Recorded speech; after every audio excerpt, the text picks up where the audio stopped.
Aujourd'hui, dans l'Instant Bible, nous allons parler d'un sujet profondément humain et parfois très sensible, le pardon. Pardonner, est-ce oublier? Est-ce excuser? Et surtout, est-ce vraiment possible quand on a été profondément blessé et que c'est plutôt la colère qui occupe toute la place? On entend souvent dire qu'il faut pardonner pour avancer, mais concrètement, comment cela fonctionne-t-il intérieurement et bibliquement? Pour réfléchir à ce sujet, j'ai le grand plaisir d'être avec les pasteurs Jétro Camille et Philippe Leduc. Alors, le pardon, est-ce que c'est se libérer sans cautionner? C'est notre thème aujourd'hui dans l'Instant Bible.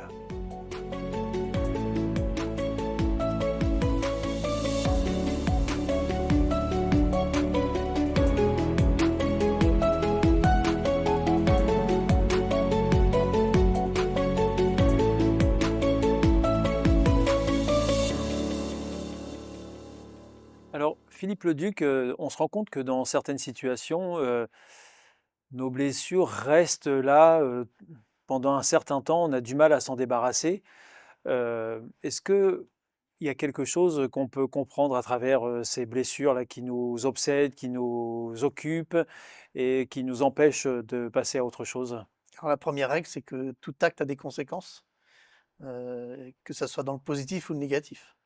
Quand on parle de blessure, bien sûr, là, on est dans le négatif, Ouais. mais je veux bien croire et on a tous fait l'expérience que certaines durent longtemps, ont du mal à cicatriser, hein, autant physiquement, dès qu'on s'égratine, bon, il faut quelques jours pour que ça on n'y pense plus.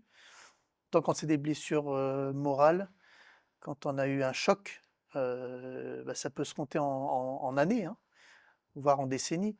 Des choses qui nous ont marqués, on n'a pas fait le deuil ou on n'a jamais eu un acte de pardon, ça n'a jamais été résolu, hein. Vous avez des histoires de famille comme ça qui durent des années et des années et quand vous grattez un petit peu, vous voyez que la personne n'a pas encore, Tout remonte. tout remonte, Ouais. tout remonte. Donc en effet, les blessures peuvent être très tenaces. Et alors, Jétro Camille, on peut se poser la question de savoir pourquoi est-ce que c'est si difficile finalement de passer à autre chose, parfois. Mais tout simplement parce que le cerveau n'est pas fait pour passer à autre chose. Vous avez au milieu de votre cerveau une glande qu'on appelle l'amygdale. L'amygdale, c'est le siège des émotions primaires. Quand quelque chose de marquant, une agression, quelque chose de traumatisant vous arrive, l'amygdale va le marquer dans la mémoire au fer rouge. Et si l'agression était très puissante, ce sera gravé très profondément. Et donc vous pouvez vouloir passer, oublier, passer l'éponge, comme on dit. Vous n'avez simplement pas la capacité de le faire parce que votre cerveau a des mécanismes qui consistent à identifier de manière très claire tout ce qui a été une menace et à s'en méfier, à prendre de la distance Mmh. et à réagir à tout ce qui peut, comme le disait Philippe, tout ce qui peut évoquer la menace. Ça peut être un son, ça peut être une odeur, ça peut être n'importe quoi et ça fait remonter à la surface. Pourquoi? Parce qu'il y a une mécanique de la mémoire et du danger qui rend cela inévitable. Donc, quand on a été traumatisé, je sais pas moi, par exemple, vous êtes pris dans une fusillade, vous prenez une balle dans la jambe. C'était un carrefour. À chaque fois que vous allez arriver à un carrefour, vous allez être angoissé. C'est normal. C'est le fonctionnement. Après, il y a des choses qui peuvent se faire. Il y a des traitements. Il y a de l'aide qui peut être apportée. Mais l'idée que, vous savez, c'est un peu idiot, quoi, cette manière de dire. Mais c'est pas grave, tu vas oublier, t'inquiète pas. Fais comme si rien ne s'était passé. Ça procède de l'ignorance. Et l'ignorance n'aide pas beaucoup en la matière. Alors, pasteur Philippe Leduc, est-ce que finalement la solution pour passer à autre chose et pour oublier tout ça et pour se sentir à nouveau peut-être un peu plus en sécurité, la solution, est-ce que c'est le pardon? Alors ça fait partie de la solution, mais c'est pas que la solution. C'est une étape, Mhm. mais il y a pas de baguette magique, il y a pas de formule, comme ça. Comme je disais tout à l'heure, ça va prendre du temps, mais en tout cas, il faut pas ignorer l'affaire, parce que ignorer ne va rien résoudre, Faire hein, l'autruche, c'est pas la bonne voilà. solution. Donc il va falloir traiter le problème. En effet, peut-être s'entourer de personnes qui vont nous aider à le faire. La foi entre aussi dans le L'équation. paysage, bien Mhm. sûr. Quand on est Heu, croyant, c'est aussi bien quelque sûr. chose sur quoi on peut s'appuyer. Bien sûr, il y a un Mhm. texte, qui est parfait là-dessus, hein, «Déposez, à mes pieds vos fardeaux, et prenez le mien», dit Jésus, «et le mien, il est léger». Mhm. D'accord? Donc déchargez-vous. sur moi. Donc ça, c'est le message de l'Évangile. Mais c'est vrai qu'il va falloir s'attaquer au problème. Et le pardon, c'est un passage pour commencer à traiter cela. Mais il va falloir être patient. Et parfois, les années passent et alors, je ne veux pas démoraliser tout le monde, mais après, il y a des fois, ça marche un peu plus vite que d'autres, hein, Ouais, ouais. mais voilà, il faut pas rester seul avec cette difficulté, savoir s'entourer, hem, et puis faire ce que la parole de Dieu nous dit, c'est-à-dire arriver à un moment donné à déposer tout ça, parce que c'est trop lourd pour nous et ça va nous polluer la vie tout le temps, quoi. Donc, il va falloir trouver une solution. Alors un peu plus tard dans notre émission, on pourra justement s'intéresser à cet Il y a des aspect-là. pistes, il y a des pistes, ouais. J'ai trop Camille, parfois quand on n'arrive pas à pardonner, il y a une sorte de ressentiment aussi qui s'installe, et on a l'impression que ce ressentiment-là vis-à-vis des autres finit par nous enfermer intérieurement. Et donc c'est un peu presque la double peine, parce que d'une part on en veut, j'allais dire, à la terre entière, pour une raison parfois légitime, et en même temps on se rend compte qu'on se fait du mal à soi-même en étant dans ce positionnement. Raison pour laquelle je vais simplement répéter ce que Philippe a dit, insister dessus. Ne restez pas seul. Vous êtes enfermé dans une rancune, parlez-en. Libérez-vous. N'en parlez pas pour nourrir à la rancune et renforcer la rancune. Parlez-en pour être en capacité de prendre du recul, de la hauteur sur la rancune et être capable de voir à quoi elle sert au point de vue de l'inconscient et est-ce qu'elle atteint réellement son objectif. Parce que parfois, avec la rancune, on a envie de se venger et de faire du mal à la personne ou de penser du mal de la personne qui nous a fait du mal. Mmh. Et l'idée, quelque part, dans ce processus, c'est d'avoir une forme de rétribution. Tu m'as fait du mal, du côté de la balance, ben je te fais du mal et ça équilibre les plateaux de la balance. La vérité, c'est que quand tu rumines le mal qu'on t'a fait, quand tu rumines l'injustice dont tu étais la victime, c'est, comme vous l'avez dit Stéphane, la double peine. Alors que non seulement on a été agressé, mais en plus, Tu t'enfermes là-dedans. voilà, et quelque part, on nourrit l'agression en la Mmh. revivant tout le Mmh. temps. Hem, je ne critique pas les gens qui font cela. En fait, il y a une raison à cela. Il se trouve que le cerveau a un mode qu'on appelle le mode par défaut qui peut amener à traiter les dangers qui sont marqués comme non résolus. C'est pour ça que les problèmes qui sont non résolus remontent souvent à la surface du cerveau, alors que les problèmes résolus, ils remontent beaucoup moins souvent. Voilà, ça fait partie du mode Mmh. de fonctionnement normal du cerveau.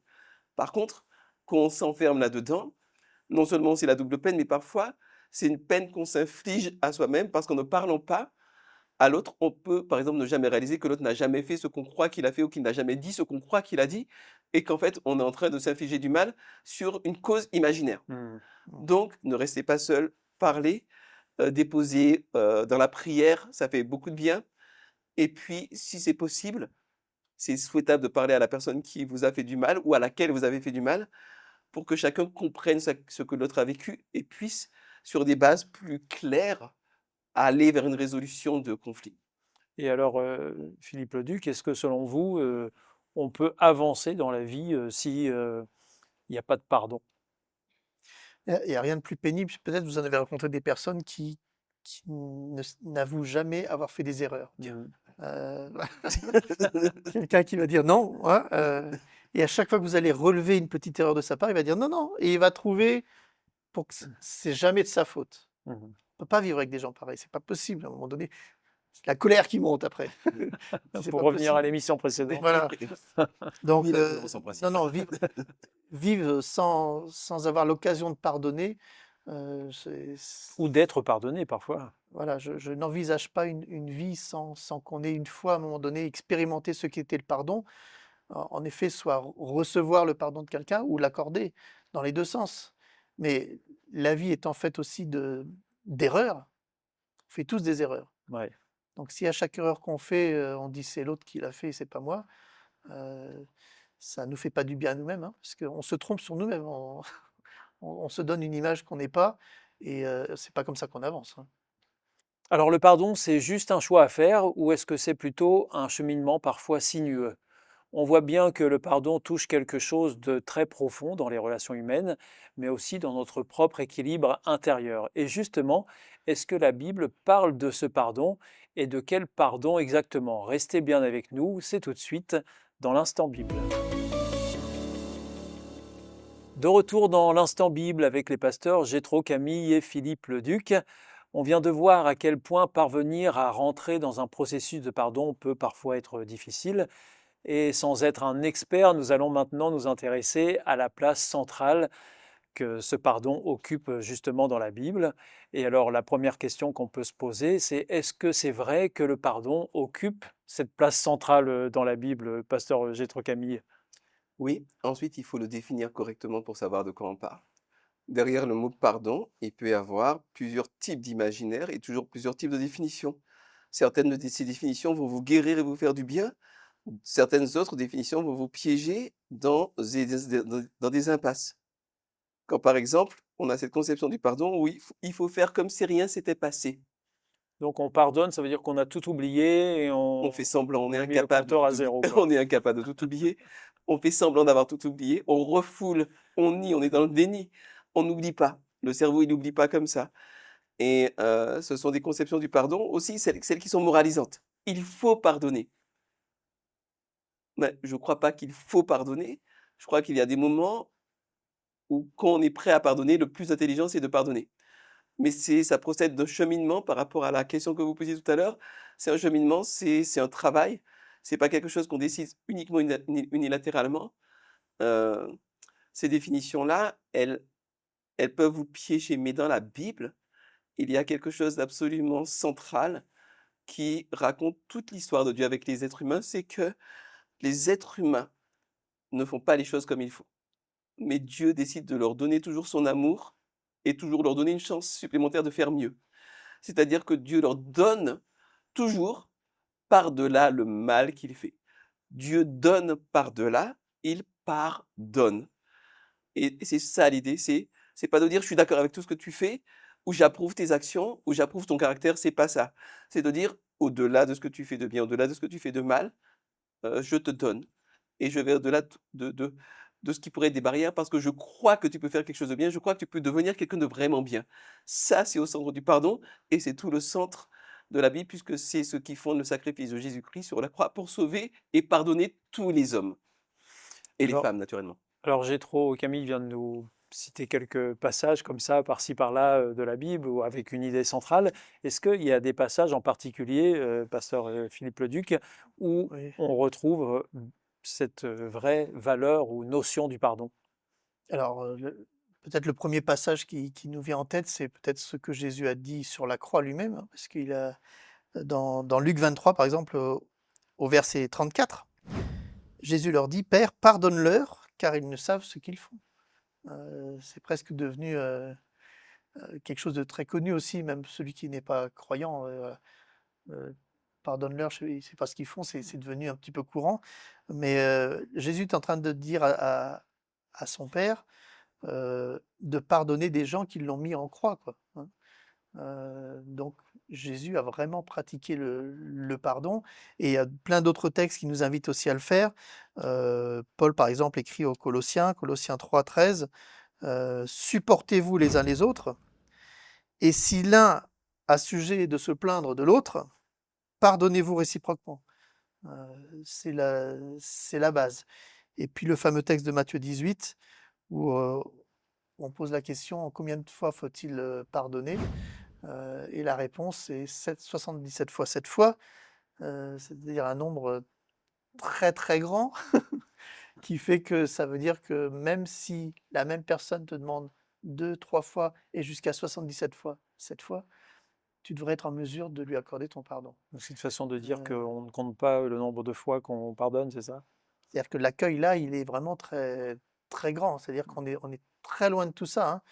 Quand on a pardonné une fois à quelqu'un, on dit souvent: «OK, Je te pardonne pour cette fois. mais n'y reviens pas, hein, n'y reviens pas».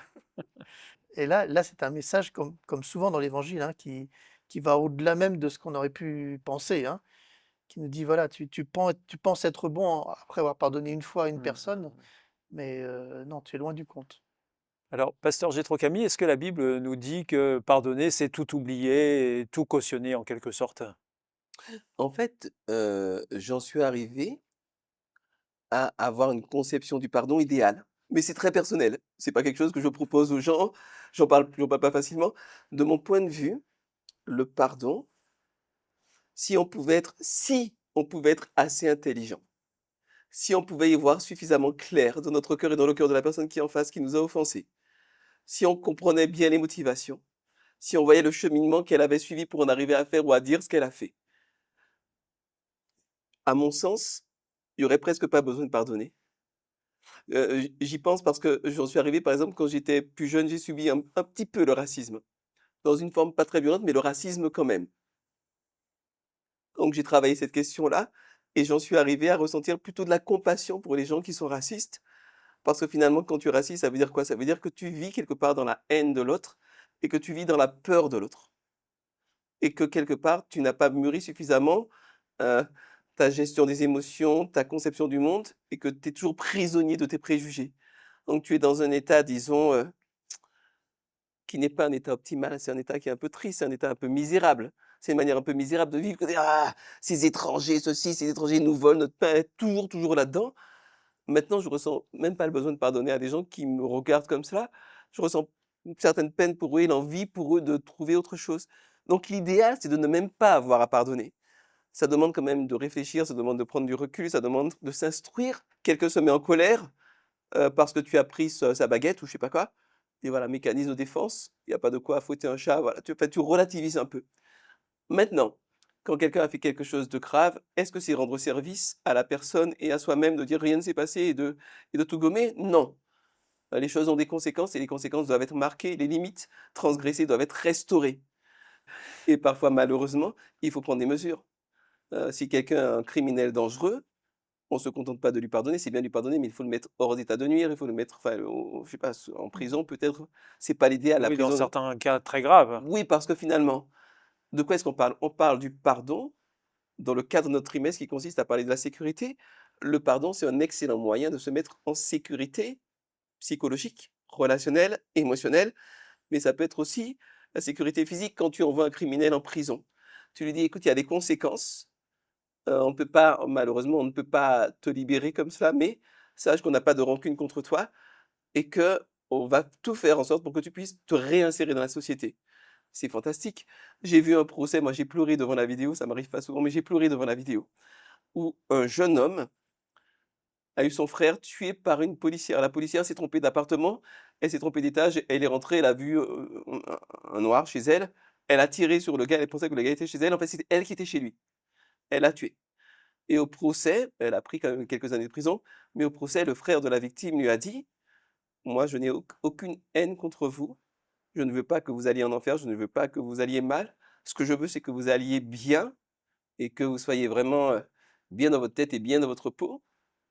Et la dame, elle s'est mise à pleurer, elle lui a sauté dans les bras, en pleurant toutes les larmes de son corps, c'était super beau. Moi, je pleurais comme une madeleine devant mon écran et tu te dis: «Waouh, le pardon dit comme cela, c'est un pardon qui va générer une société qui sera plus belle, une société qui sera plus apaisée et donc une société qui sera plus sûre».